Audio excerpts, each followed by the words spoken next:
দেখি আমরা বুঝছি অরুণোদয়ের হাতে রয়েছে গিটার, আমরা গিটার শুনবো তার কাছে। অরুণোদয়, তুমি কোন ক্লাসে পড়ো? আমি ক্লাস 11-এ পড়ি। 11-এ পড়ো, আচ্ছা। তোমার কি স্ট্রিম? আমার কমার্স।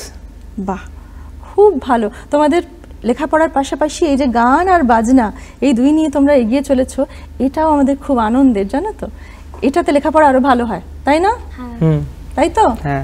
প্রথমেই বিশ্বকবি রবীন্দ্রনাথ ঠাকুরকে শ্রদ্ধা জানিয়ে আমি একটি তারই লেখা একটা গানের সুর বানাতে চাই।